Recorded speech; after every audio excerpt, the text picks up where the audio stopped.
We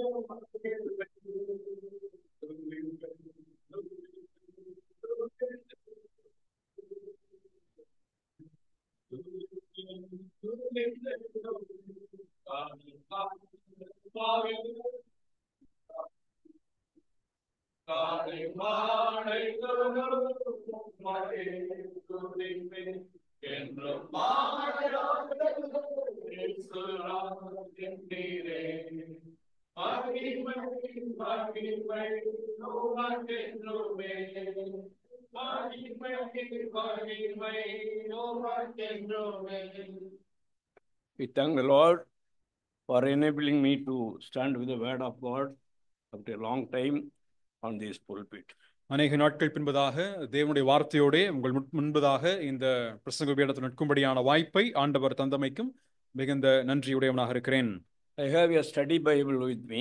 என்னுடைய கூட ஒரு ஸ்டடி பைபிள் இருக்கின்றது. On this cover it is written like this. அதனுடைய அட்டையில இப்படி எழுதப்பட்டிருக்கிறது. What it says, அது என்ன சொல்கிறதோ, what it means, அது என்ன அர்த்தம் படுகிறதோ, what it means to you. அது உங்களுக்கு என்ன அர்த்தம் படுகிறதோ, I can say what it means to me. அதை எனக்கு என்ன அர்த்தம் அதிலிருந்து எடுக்கிறேனோ என்பதை கூட நான் சொல்லலாம். This morning I just want to share a few thoughts from the epistle of James.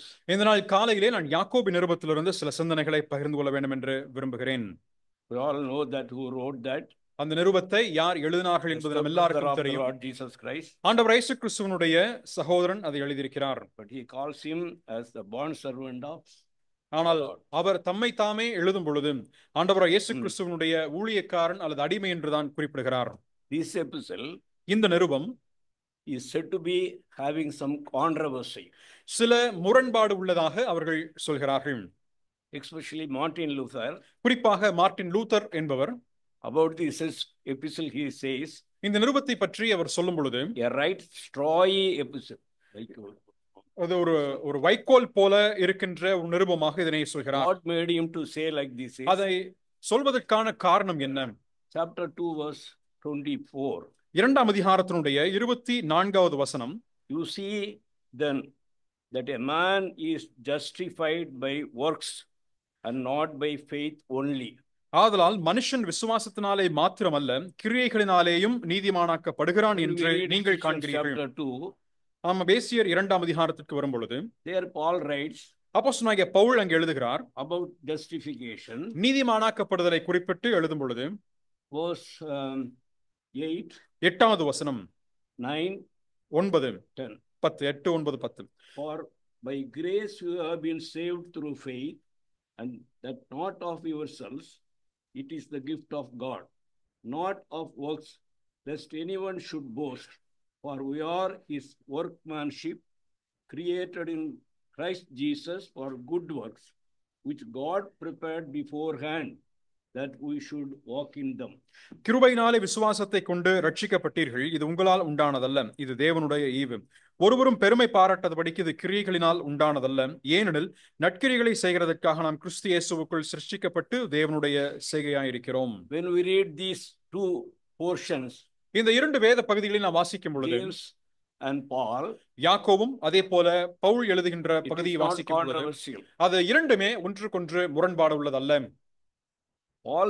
Paul tells about the root of justification. அப்போஸ்தலனாகிய பவுல் அந்த நீதிமானாக்கப்படுதலுடைய வேர் என்ன என்பதை குறிப்பிட்டு எழுதுகிறார். James speaks, யாக்கோபு சொல்லும் பொழுது, the fruits of justification. நீதிமானாக்கப்படுதலுடைய கனியை அவர் எழுதுகிறார். So in this epistle we read all the 5 chapters.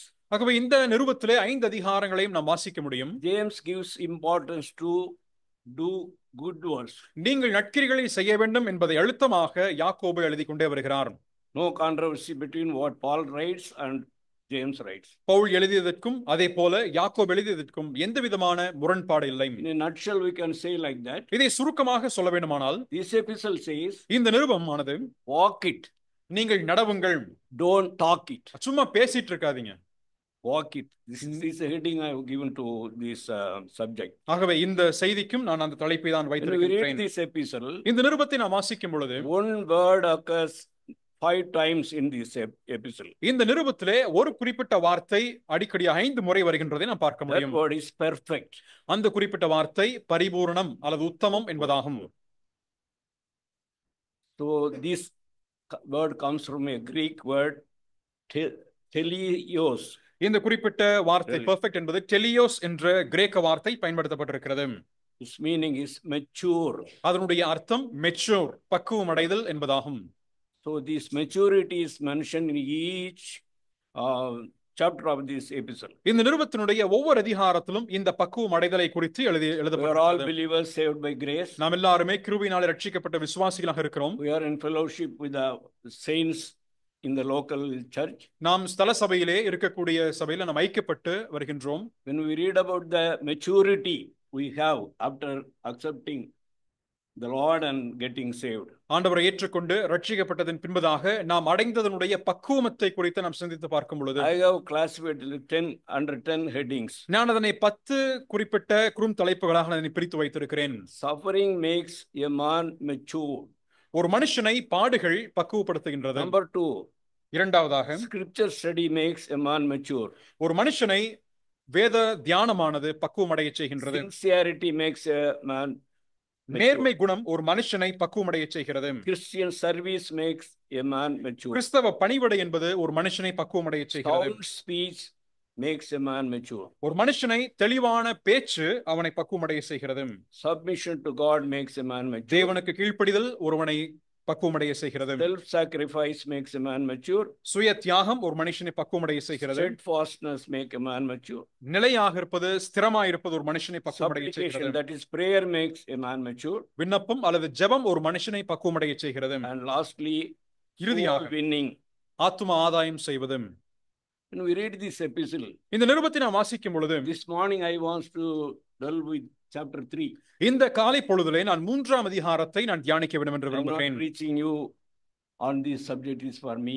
இந்த குறிப்பிட்ட செய்தி So எனக்கு தான், whenever I உங்களுக்கு preach, நான் I take பிரசங்கிக்கல. example from myself. ஆகவே எப்பொழுதெல்லாம் நான் பிரசங்கிக்கிறேனோ அப்பொழுது நான் என்னிடத்திலிருந்து நான் எடுத்துக்காட்டுகள் எடுப்பதுண்டு. Here we read about யாக்கோபின் நிருபம் 3ஆம் அதிகாரம். one important organ of our body. நம்முடைய சரீரத்தினுடைய ஒரு முக்கியமான ஒரு உறுப்பு இங்கே சொல்லப்பட்டிருக்கிறது. You all know what is it. அது என்னன்னு உங்க எல்லாத்துக்கும் தெரியும். That is the tongue. அது நம்முடைய நாவு. We read that. எந்த வசனம்? 3 வசனம் துவங்கி, யாக்கோபு 3ஆம் அதிகாரம் 3வது வசனம் துவங்கி. பாருங்கள், குதிரைகள் நமக்கு கீழ்ப்படியும்படிக்கு அவைகளின் வாய்களில் கடிவாளம் போட்டு அவைகளுடைய முழு சரீரத்தையும் திருப்பி நடத்துகிறோம். கப்பல்களையும் பாருங்கள், அவைகள் மகா பெரியவைகளாய் இருந்தாலும் கடும் காற்றுகளால் அடிபட்டாலும் அவைகளை நடத்துகிறவன் போகும்படி யோசிக்கும் இடம் எதுவோ அவ்விடத்திற்கு நேராக மிகவும் சிறிதான சுக்கானாலே திருப்பப்படும். அப்படியே நாவானதும் சிறிய அவயவமாய் இருந்தும் பெருமையானவைகளை பேசும். பாருங்கள், சிறிய நெருப்பு எவ்வளவு பெரிய காட்டை கொளுத்தி விடுகிறது. நாவும் நெருப்புதான். நாவானது முழு சரீரத்தையும் கரைப்படுத்தி ஆயுள் சக்கரத்தை கொளுத்தி விடுகிறதாயும் நரக அக்னியினால் கொளுத்தப்படுகிறதாயும் இருக்கிறது. So about the tongue, நாவை குறித்து 3 things are mentioned here. 3 காரியங்கள் இங்கே சொல்லப்பட்டிருக்கிறது. Rather to say 3 analogies. அல்லது 3 ஒப்புமைகள் என்று கூட நான் அதனை சொல்லலாம். First one is bit. முதலாவதாக கடிவாளம். It refers to the horse. அது குதிரை கொப்பிட்டு சொல்லப்படுகிறது. A bit is put in its mouth. அது அதனுடைய நாவிலே வைக்கப்படுகிறது. So those who lived in Ooty know very well about this bit in the mouth of the horse. ஊட்டியில் இருக்கின்ற அநேகருக்கும் நிச்சயமாக இந்த குதிரையினுடைய வாயில போடப்படுகின்ற Because கடிவாளம் horse race is famous there. காரணம் அங்கே குதிரை பந்தயம் மிக மிக புகழ் பெற்றது.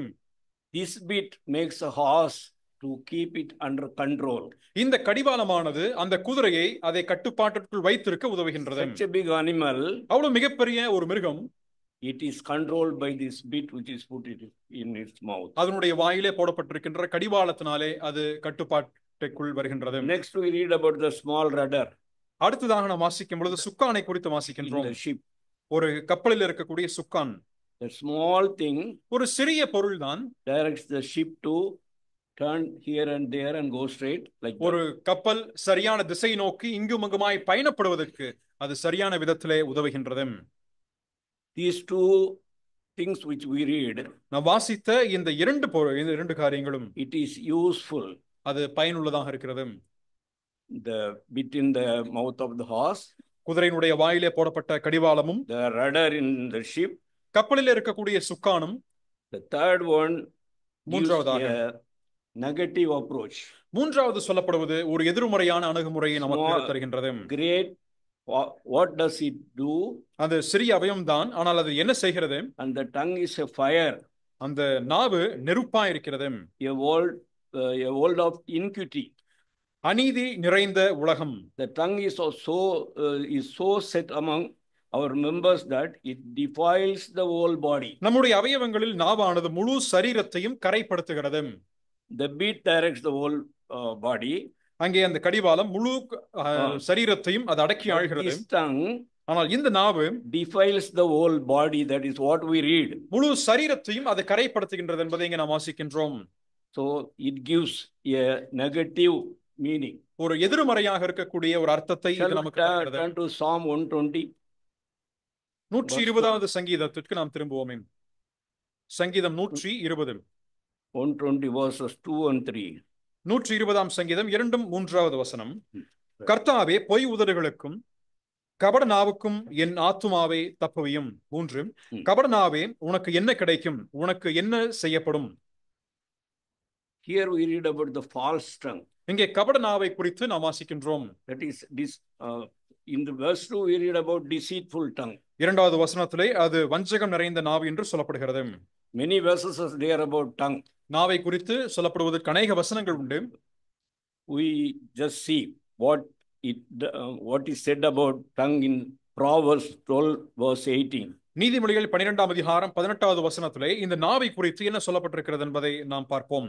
நீதிமொழிகள் 12:18. பட்டய குத்துக்கள் போல பேசுகிறவர்களும் உண்டு, ஞானமுள்ளவர்களுடைய நாவோ ஔஷதம். Read, there is a piercing of a sword. ஒரு பட்டய குத்துக்கள் போல பேசுகிறவர்களும் உண்டு. And the next sentence says, அடுத்த வாக்கியம் சொல்கிறது, ஞானமுள்ளவர்களுடைய நாவோ ஔஷதம்.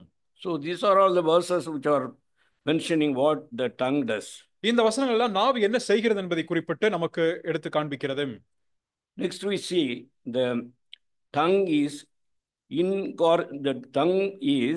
incorrigibility of the tongue. இந்த நாவை ஒரு நபரும் கூட அதை தடுத்து நிறுத்த இயலாத ஒன்றாக இருக்கிறது. We read in verse 3, 7 and 8. மூன்றாம் அதிகாரத்தினுடைய 3ஆம் அதிகாரம் 7 8வது வசனத்திலே அதை குறிப்பிட்டு வாசிக்கின்றோம். சகலவிதமான மிருகங்கள், பறவைகள், ஊரும் பிராணிகள், நீர்வாழும் ஜந்துக்கள் ஆகிய இவைகளின் சுவாபம் மனுஷ சுவாபத்தால் அடக்கப்பட்டதும் உண்டு. நாவை அடக்க ஒரு மனுஷனாலும் கூடாது. அது அடங்காத பொல்லாங்குள்ளதும் சாவுக்கேதுவான விஷம் நிறைந்ததுமாயிருக்கிறது. We read about the tongue here, what the verse says. இந்த வசனம் என்ன சொல்கிறது என்பதை பற்றி நாம் இங்கே காண முடிகிறது. For every kind of beast and bird, of reptile and creature of the sea is tamed and has been tamed by mankind. இருக்கின்ற சகலவிதமான மிருகங்கள், பறவைகள், இவைகள் எல்லாமே, ஊரும் ஜந்துக்கள் எல்லாமே அது அதனுடைய சுவாபம் மனுஷ சுவாபத்தினாலே அடக்கப்பட்டதும். We will be surprised to see some animals and even this dolphin, how they obey the command of the trainers. இங்கே சில மிருகங்கள், அதே போல இருக்கின்ற டால்பின் எல்லாம் பார்க்கும் பொழுது அதனுடைய பயிற்சியாளர்களுக்கு எப்படி இது கீழ்ப்படுகிறதை பார்க்கும் பொழுது அதிகமாய் நாம் ஆச்சரியப்படுகிறோம். But no man can tame the tongue. It is an unruly evil, full of deadly poison. ஆனால் நாவை அடக்க ஒரு மனுஷனாலும் கூடாது. அது அடங்காத பொல்லாங்குள்ளதா இருக்கின்றது. When I came from US, I brought a book. அமெரிக்க தேசத்திலிருந்து நான் வந்தபொழுது ஒரு புத்தகத்தை கொண்டு வந்தேன். Taming the tongue within 30 days. 30 நாளைக்குள்ளாக அந்த நாவை அடக்குவது. I asked my daughter to get it and brought it. என் மகள்கிட்ட நான் சொல்லி நான் அதை வாங்கும்படி சொன்னேன். அதை எனக்கு வாங்கி கொடுத்தார்கள். It is not with me now. அது இப்ப என்கிட்ட இல்ல. I gave to someone. அதை நான் யாருக்கோ கொடுத்திருந்தேன். Someone didn't return it to me. அதை அவர்கள் எனக்கு திரும்ப தரல. I didn't read that book. ஆக அந்த புத்தகத்தை நான் வாசிக்கல. Had I read that, I would have many changes would have happened in my life. ஒருவேளை அதை நான் வாசித்திருந்தேன்னு சொன்னா என்னுடைய வாழ்க்கையில் அநேக மாற்றங்களை இந்த புத்தகம் கொண்டு வந்திருக்கும் நான் நம்புறேன். Taming the tongue. நாவை அடக்குவது. Taming the animals and birds, what we read here in this verse. இந்த வசனத்திலே மிருகங்கள், பறவைகள், ஊரும் பிராணிகள் இதெல்லாம் அடக்குவதை பற்றி சொல்லப்பட்டிருக்கின்றது. We'll turn to Romans chapter 3. ரோமர் 3ஆம் அதிகாரத்துக்கு நாம் வேதத்தை திருப்புவோம். Verse 13 and 14. 13 14வது வசனம். ரோமர் 3ஆம் அதிகாரம் 13 14வது வசனம். What is it? 3 13 14. அவர்கள் தொண்டை திறக்கப்பட்ட பிரேத குழி, தங்கள் நாவுகளால் வஞ்சனை செய்கிறார்கள். அவர்களுடைய உதடுகளின் கீழ் பாம்பின் விஷம் இருக்கிறது. அவர்கள் வாய் சபிப்பினாலும் கசப்பினாலும் நிறைந்திருக்கிறது. So this verse speaks to us. ஆகவே இந்த வசனமானது நம்மோட கூட how is our tongue being used? நம்முடைய நாவு எப்படி பயன்படுத்தப்படுகிறது என்பதை குறிப்பிட்டு சொல்கிறது. And again when we read verse 9, மீண்டுமாக இந்த 9வது வசனத்தை வாசிக்கும் பொழுது யாக்கோபு 3:9, அதனாலே நாம் பிதாவாகிய தேவனை துதிக்கிறோம், தேவனுடைய சாயலின்படி உண்டாக்கப்பட்ட மனுஷரை அதனாலேயே சபிக்கிறோம். We praise the Lord. நாம் ஆண்டவரை துதிக்கிறோம். Come together.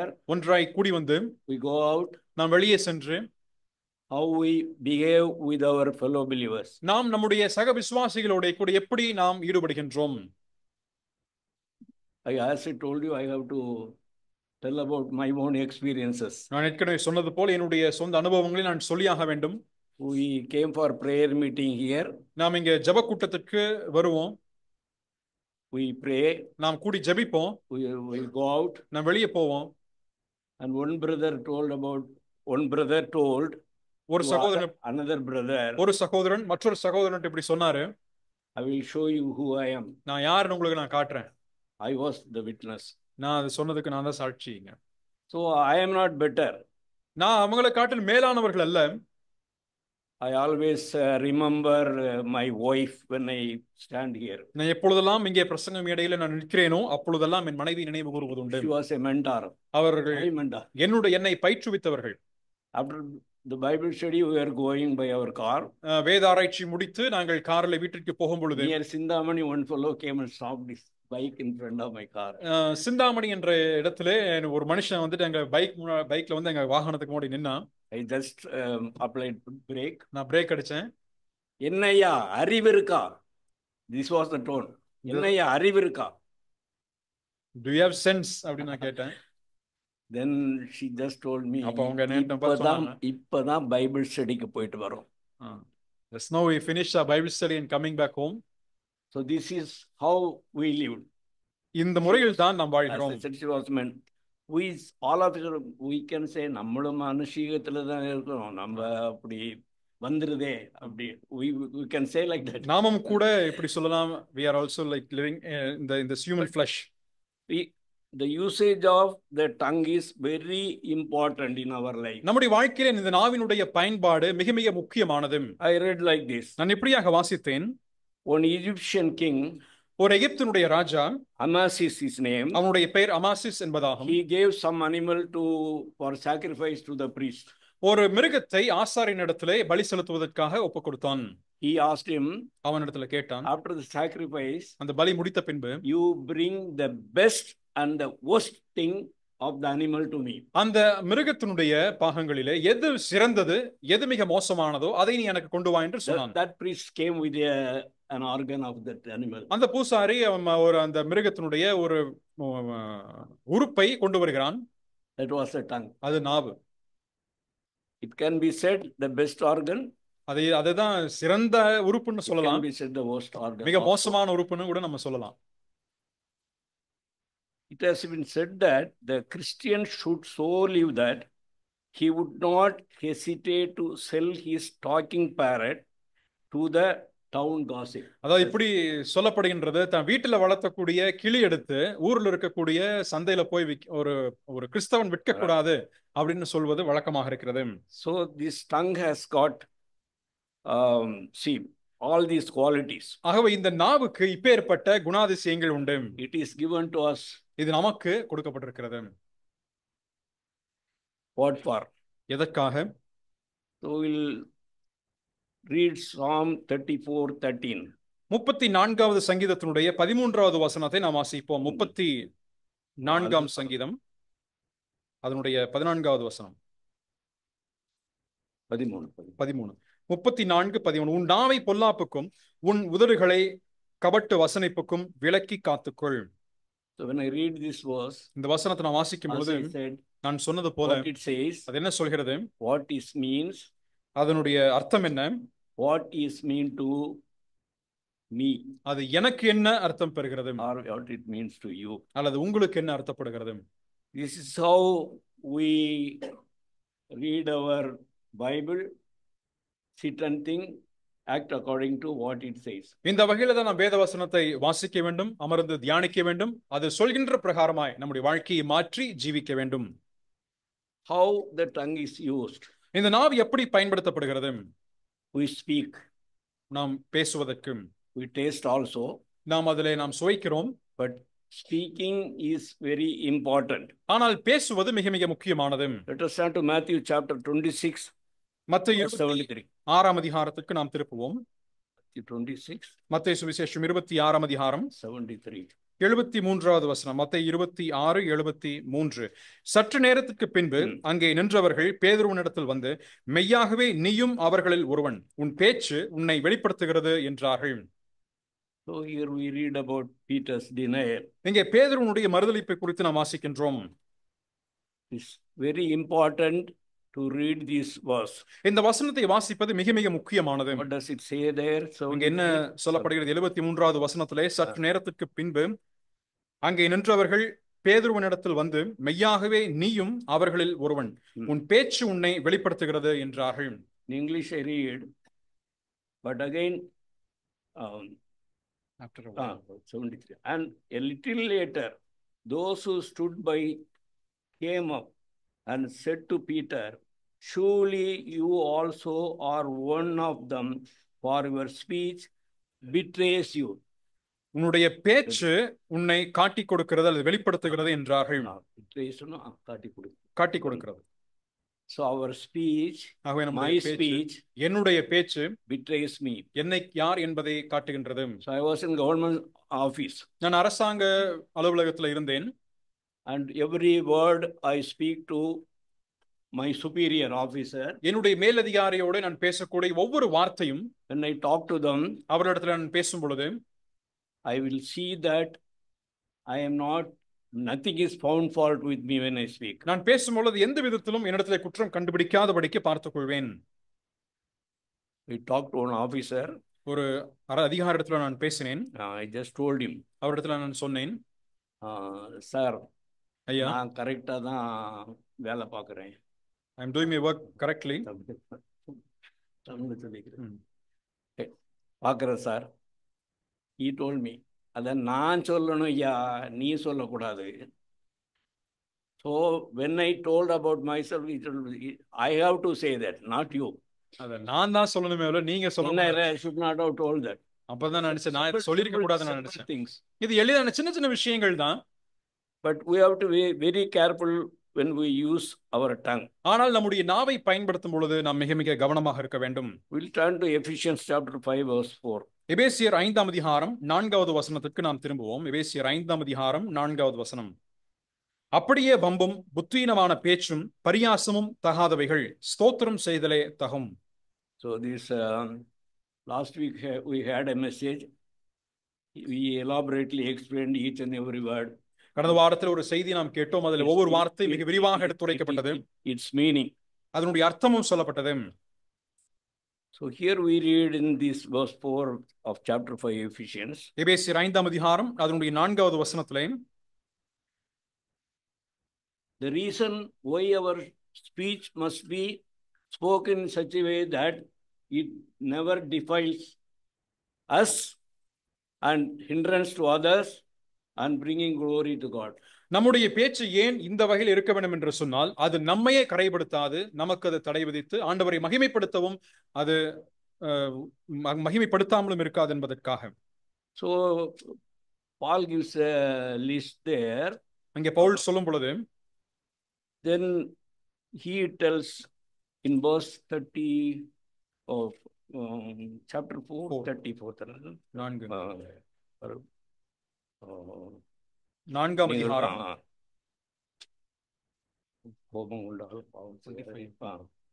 படி 25 துவங்கி, அன்றியும் நாம் ஒருவருக்கொருவர் அவயவங்களாய் இருக்கிறபடியால் பொய்யை களைந்து அவனவன் பிறனுடனே மெய்யை பேச கடவன். நீங்கள் கோபம் கொண்டாலும் பாவம் செய்யாதிருங்கள். சூரியன் அஸ்தமிக்கிறதுக்கு முன்னாக உங்கள் எரிச்சல் தனியே கடவுது.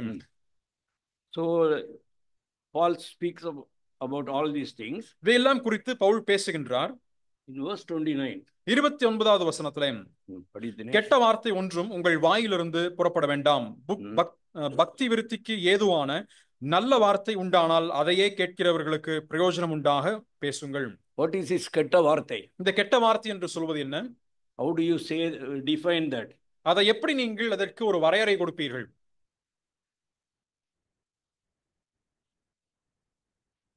கெட்ட வார்த்தை ஒன்றும் உங்கள் வாயில் புறப்பட வேண்டாம். I just told one person, நான் ஒருத்தர் இப்படி சொன்னேன், முட்டாள். I called him one fellow முட்டாள். Fool அப்படின்னு என்ன சொல்லி கூப்பிட்டேன். அது கெட்ட வார்த்தையா? Is it a bad word?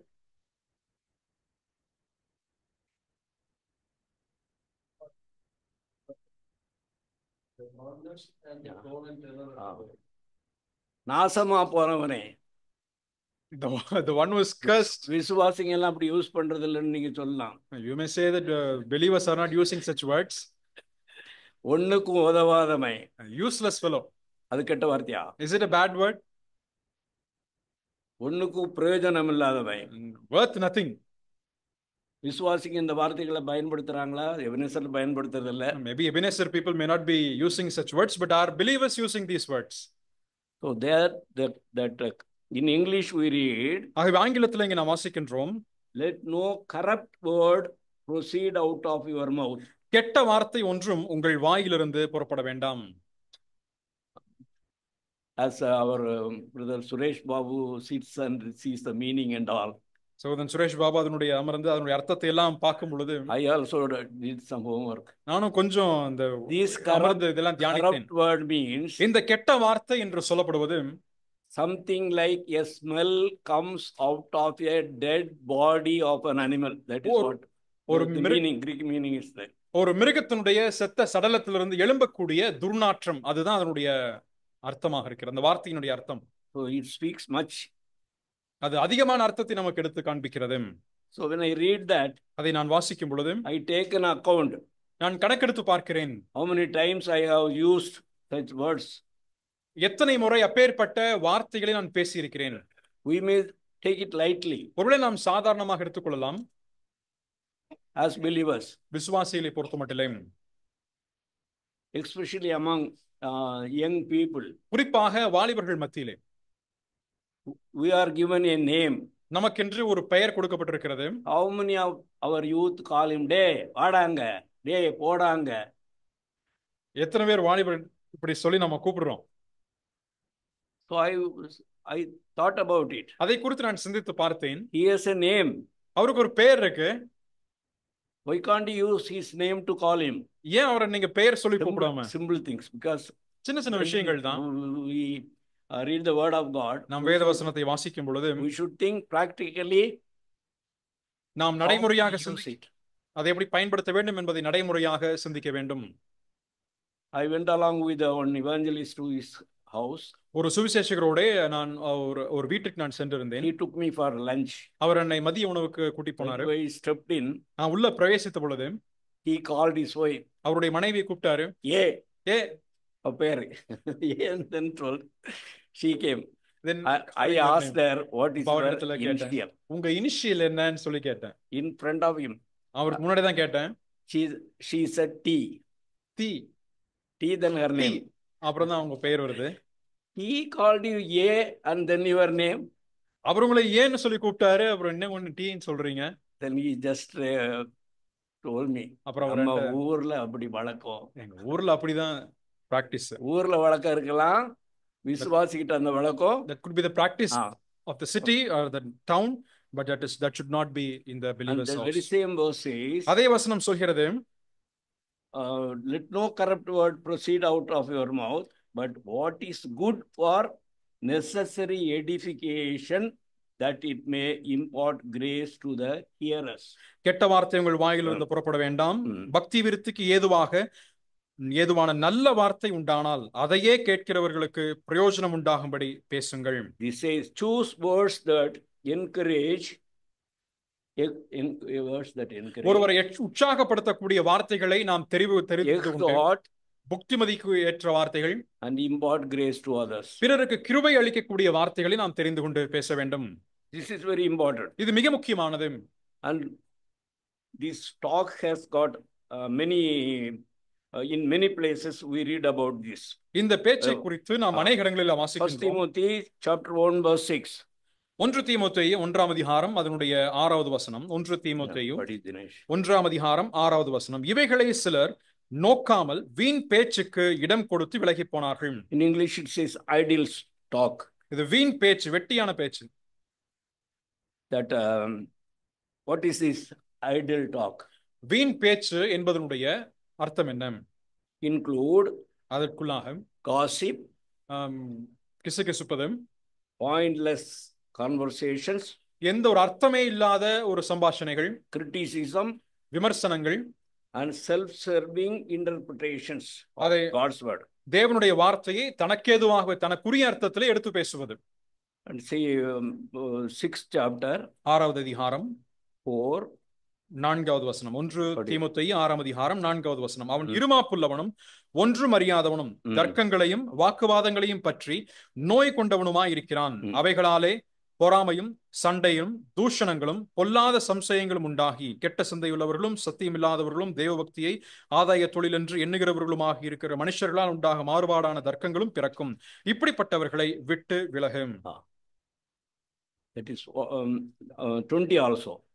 அதே அதிகாரம் 20வது வசனம். ஓ தீமோத்தேயுவே, உன்னிடத்தில் ஒப்புவிக்கப்பட்டதை நீ காத்துக்கொண்டு சீர்கேடான வீண் பேச்சுகளுக்கும் ஞானமின்றி பொய்யாய் பேர் பெற்றிருக்கிற கொள்கையின் விபரீதங்களுக்கும் விலகும். O Timothy, God what was committed to your trust, avoiding the profane and idle babbling and contradictions of what is falsely called knowledge. So it is clearly mentioned here in Timothy. இங்க தீமோத்தேயுவிலே மிக தெளிவாக இது சொல்லப்பட்டிருக்கிறது. We'll see another speech. மற்றொரு பேச்சை குறித்து நாம் பார்ப்போமே. 1 Timothy chapter 4. 1 தீமோத்தேயு 4ஆம் அதிகாரம் 7th verse. 7வது வசனம். 1 தீமோத்தேயு 4ஆம் அதிகாரம் 7வது வசனம். சீர்கேடும் கிழவிகள் பேச்சுமாயிருக்கிற கட்டுக்கதைகளுக்கு விலகி தேவபக்திக்கு ஏதுவாக முயற்சி பண்ணும். What is that கிழவிகள் பேச்சு? கிழவிகள் பேச்சு, ஓல்ட் வைஃப்ஸ் ஃபேபிள்ஸ் அப்படின்னா என்ன அர்த்தம்? அதனுடைய அர்த்தம் என்ன?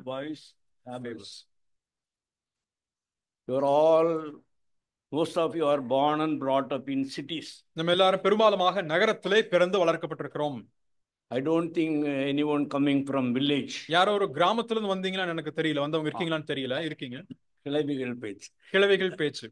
See, I grew up in a village. நான் ஒரு கிராமத்துல தான் பிறந்து வளர்ந்தேன். Where my father was a catechist. என்னுடைய அப்பா வந்து ஒரு உபதேசியாரு. So I have seen. நான் அதனை பார்த்திருக்கிறேன். In the village, கிராமத்திலே, in front of the house, வீட்டுக்கு முன்னாடி there used to be a platform like thing called திண்ணை. ஒரு திண்ணையா இருக்கும். How many have seen திண்ணை in village? எத்தனை பேர் கிராமத்துல திண்ணையை பார்த்திருக்கீங்க? Okay. பத்மநாபனுக்கு தெரியும், அவர் திருநெல்வேலிக்காரர். So that is built there. அது அங்கே கட்டப்பட்டிருக்கும். So that people used to sit there and talk. அங்கே அமர்ந்து ஜனங்க பேசிட்டு இருப்பாங்க. Most of these old ladies, பெரும்பாலுமாக இந்த வயதான மூதாட்டிகள், they are only called கிழவிங்க. அவங்கள தான் கிழவிங்கன்னு சொல்றாங்க. They used to sit there. அவங்க அங்கே அமர்ந்து, and they are the source of communication. அவங்க தான் இந்த பேச்சுக்கே காரணமாக இருக்கக்கூடியவர். They know everything that happens in the families of the village. அங்கே அந்த கிராமத்தில் இருக்கக்கூடிய நபர்களுடைய குடும்பத்தில் என்னெல்லாம் நடக்குதோ எல்லாம் இந்த கிழவிகளுக்கு தெரியும். Here it is not mentioned. எங்க அது சொல்லப்படல. Here it is said fables, old wives fables. பேச்சுமா இருக்கிற கட்டுக்கதைகள் என்று இங்கே சொல்லப்படுகிறது. That fables, கட்டுக்கதை. கட்டுக்கதை. How many of you had something said about the moon? நிலாவை பத்தி சொன்னது எத்தனை பேர் கேள்விப்பட்டிருக்கீங்க? What is said? அது என்ன சொல்லப்படுது பொதுவா நிலாவை பற்றி? பாட்டிமார் சொன்னது கிழவிங்க பேச்சு என்ன கிழவிங்க பேச்சு என்னதுன்னா அதுல பாட்டி வடை சுட்டு இருக்காங்க. ஒன் ஓல்ட் லேடிஸ் மேக்கிங் வடை இந்த மூன். பாட்டி வந்து நிலாவுல வடை சுட்டு இருக்காங்க. அதுதான் கட்டுக்கதை. அதான் கட்டுக்கதை. இன்னைக்கு பாட்டிங்க மாத்திரம் இல்ல, நிறைய பேரு கட்டுக்கதை சொல்றாங்க. Not only old wives or oldies, but young people are also telling these fables. So how should our speech be? ஆகவே நம்முடைய பேச்சு எப்படி இருக்க வேண்டும்? Let us turn to Colossians. நாம் கொலோசியருக்கு திரும்புவோம். Chapter 4. 4ஆம் அதிகாரம் 6 verse 6. 6வது வசனம். கொலோசியர் 4ஆம் அதிகாரம் 6வது வசனம். அவனவனுக்கு இன்னின்னபடி உத்தரவு சொல்ல வேண்டும் என்று நீங்கள் அறியும்படிக்கு உங்கள் வசனம் எப்பொழுதும் கிருபை பொருந்தினதாயும் உப்பால் சாரமேறினதாயும் இருப்பதாக. What does it mean? அதன் அர்த்தம் என்ன? கிருபை பொருந்தினதாயும் உப்பால் சாரம் ஏறினதாயும். I read it. Let your speech always be with grace, seasoned with salt, that you may know how you ought to answer each one. ஒவ்வொரு மனுஷனுக்கும் நீங்க எப்படி பதில் சொல்ல வேண்டும் என்பதை அறியும்படிக்கு For everything we have got our Lord. எல்லாத்துக்கும் நம்முடைய ஆண்டவர் example. ஒரு எடுத்துக்காட்டாக நமக்கு இருக்கின்றார். Let us turn to John's Gospel. யோவான் சுவிசேஷத்திற்கு நாம் வருவோமே. Chapter 8. 8ஆம் அதிகாரம். We read verse 9, 10. 9, 10. யோவான் 8ஆம் அதிகாரம் 9, 10. அவர்கள் அதை கேட்டு தங்கள் மனசாட்சியினால் கடிந்து கொள்ளப்பட்டு பெரியோர் முதல் சிறியோர் வரைக்கும் ஒவ்வொருவராய் போய்விட்டார்கள். இயேசு தனித்திருந்தார். அந்த ஸ்திரீ நடுவே நின்றாள். இயேசு நிமிர்ந்து அந்த ஸ்திரீயை தவிர வேறொருவரையும் காணாமல், ஸ்திரீயே, உன்மேல் குற்றம் சாட்டினவர்கள் எங்கே? ஒருவனாகிலும் உன்னை ஆக்கினைக்குள்ளாக தீர்க்கவில்லையா என்றார். அதற்கு அவள், இல்லை ஆண்டவரே என்றாள். இயேசு அவளை நோக்கி, நானும் உன்னை ஆக்கினைக்குள்ளாக தீர்க்கிறதில்லை, நீ போம், இனி பாவம் செய்யாதே என்றார். 11வது வசனத்தை பாருங்க. ஆண்டவர் என்ன சொல்கிறார்? He utters 2 words there. அங்க 2 வார்த்தைகளை சொல்கிறார். Neither do I condemn you. நானும் உன்னை ஆக்கினைக்குள்ளாக தீர்க்கிறதில்லை. That is grace. அது கிருபை. Comes from the Lord. அது ஆண்டவரிடமிருந்து வருகின்றது. She was caught in adultery. விபச்சாரத்திலே கையுமையுமாய் பிடிக்கப்பட்டவள். அங்கே she was caught and brought பிடிக்கப்பட்டு உள்ளே முன் கொண்டு வரப்படுகிறாள். Those who accused her have gone. அவளை குற்றம் சுமத்துகிறவர்கள் எல்லாரும் போய்விட்டார்கள். She was alone there. அவள் இங்கே தனித்து நின்று கொண்டிருக்கிறாள். She said, no one, Lord. அங்கே ஆண்டவரே ஒருவரும் இல்லையே என்று சொன்னாள். Jesus said to her, neither do I condemn you. நானும் உன்னை ஆக்கினைக்குள்ளாக தீர்க்கிறதில்லை என்றார். That is grace. அதுதான் கிருபையாகும். Then he says, பின்பு அவர் சொல்கிறார், go and sin no more. நீ போ, இனி பாவம் செய்யாதே என்றார். That is what we read in Colossians. அதைத்தான் நாம் கொலோசியர் 4ஆம் அதிகாரத்திலே நாம் வாசித்தோம். Seasoned with salt. உப்பால் சாரமேறினதாக இருக்கக்கூடிய வார்த்தை. This is the word the Lord spoke. இந்த வார்த்தையை தான் ஆண்டவர் பேசினார். Go sin no more. நீ போ, இனி பாவம் செய்யாதே. This is an example we will read from the Lord. நாம் இந்த ஆண்டவரிடமிருந்து கற்றுக்கொள்ளக்கூடிய ஒரு முன்மாதிரியான வார்த்தையாக இருக்கிறது. So I just want to close like this. நான் இப்படி சொல்லி இந்த செய்தி நிறைவு செய்ய விரும்புகிறேன். We all speak. நாம் எல்லாரும் பேசுகிறோம். Recently I read a message in WhatsApp. சமீபத்திலே நான் வாட்ஸ்அப்ல ஒரு குறும் செய்தி இப்படி நான் வாசித்தேன். When I read that, நான் அதனை இப்படி வாசித்தேன். When we are getting old, நமக்கு வயசாகும் பொழுது you have to talk. நீங்க பேசணும். You have to talk much. அதிகமா பேசணும். Otherwise you will get Alzheimer. இல்லனா உங்களுக்கு அல்சைமர் வந்துரும்னு சொல்றாங்க. I usually talk. நான் அதை பொதுவா பேசுவேன். But what I talk, ஆனா என்ன பேசுனேன்? I learn. நான் அதனை கற்றுக்கொண்டேன். In the area where I live, நான் வாழக்கூடிய அந்த பகுதியிலே to my ability, என்னுடைய திறனுக்கேற்றவனமாய் I tell the Bible verses to many people. அநேக நபர்களுக்கு வேத வசனத்தை சொல்கிறேன். I don't discriminate Hindus. Hindu. I don't mind about it. நான் இந்து மற்றவர்கள் என்று சொல்லி நான் பிரித்து பார்ப்பதெல்லாம் இல்லை. Some people respond. ஒரு சிலர் அதற்கு பதில் சொல்கிறார்கள். And whenever I put in WhatsApp to some people, ஒரு சிலருக்கு நான் வாட்ஸ்அப்ல வசனங்களை எல்லாம் அனுப்பி கொடுக்கும் பொழுது I just send verses, நான் அவர்களுக்கு வசனத்தை அனுப்பி கொடுப்பதுண்டு. and some people read that. சிலர் அதனை வாசிக்கிறார்கள்.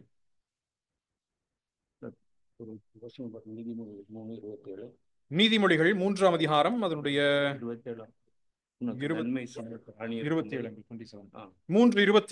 நன்மை செய்யும்படி உனக்கு திராணி இருக்கும் போது அதை செய்யத்தக்கவர்களுக்கு செய்யாமல் இராதே.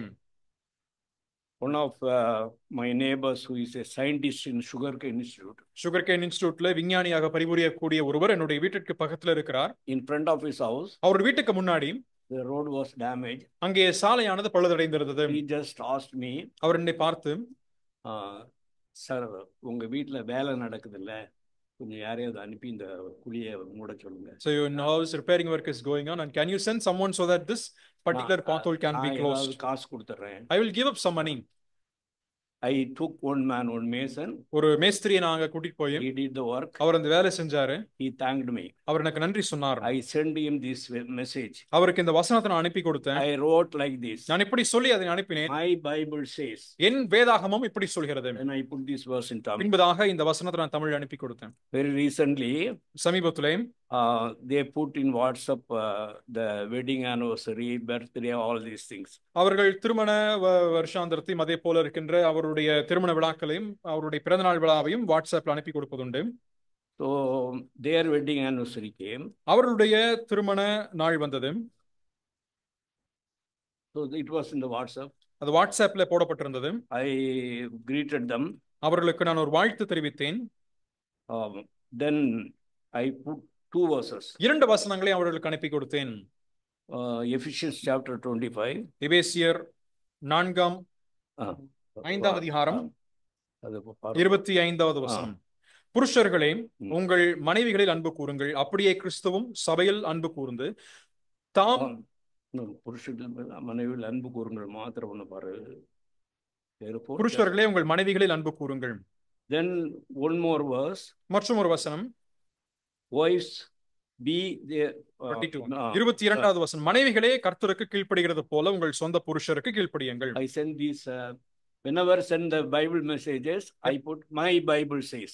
எப்பொழுதெல்லாம் இந்த வேத வசனத்தை நான் கொடுத்து அவர்களுக்கு அனுப்புகின்றேனோ அப்பொழுதெல்லாம் என் வேதாகமம் இப்படி சொல்கிறது என்று சொல்லி அனுப்புவதுண்டு. So when we speak to others, நாம் பிறரோட பேசும் பொழுது how many times we just tell them the gospel? எத்தனை முறை நாம் அவர்களுக்கு சுவிசேஷத்தை சொல்கிறோம்? We hesitate. நாம் தயங்குவதுண்டு. I met one old lady in our area. எங்களுடைய பகுதியில் வாழக்கூடிய ஒரு மூதாட்டி நான் பார்த்தேன். She is elder to me. அவர்கள் எனக்கு என்னை விட மூத்தவர்கள். I talked to her. அவர்களிடத்தில் நான் பேசினேன். She told, ஐயா இயேசு சாமி எனக்கு தெரியும். I know Jesus. நான் ஊட்டில இருந்தேன். I was in Ooty. மேரி சர்க்குணம் அம்மா எனக்கு அந்த இயேசப்பாவை பற்றி சொல்லியிருக்காங்க. Mary Sarkunam had told me about this Jesus. Mary Sarkunam was working as methane tested in my department. I know her well. இங்க என்னுடைய டிபார்ட்மெண்ட்ல இங்க மேரி சர்க்குணம் அவர்கள் பணிபுரிந்து வந்தார்கள். That old lady told me, அந்த மூதாட்டி நடத்தி பெண்ணை, ஐயா ஒலையில அரிசி போடும்போது சிலுவை போட்டுக்கிட்டு தான் அரிசியை போடுறேன். When I put rice into the vessel, I will put the cross over that vessel and then put the rice. She is not a brother. அவங்கள சகோதர சபையை சார்ந்தவர்கள் அல்ல. அவள் அரிசி போடும்போது ஒலை வைக்கும்போது அரிசி போடும்போது சிலுவை போட்டுக்கிட்டு தான் அரிசியை போடுறேன். என்ன ஆசை அம்மா அவரிடத்துல கேட்டேன். சொல்றீங்க, you tell so much. நீங்க வந்து சர்ச்சுக்கு போகலாம்ல. You can go to some assembly, right? It is very near.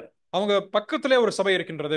There is one sister, மற்றொரு சகோதரி இருக்கிறார். Professor in the agriculture department. Agriculture departmentல she goes to the AG church where my house is located. என்னுடைய வீடு எங்க இருக்கிறது? அது பக்கத்துல ஒரு ஏஜி சபை இருக்கின்றது. அங்கே morning I met her when I came to worship. நான் ஆராதனைக்கு இந்த நாள் காலையில வரும்பொழுது அவர்களை பார்த்தேன்.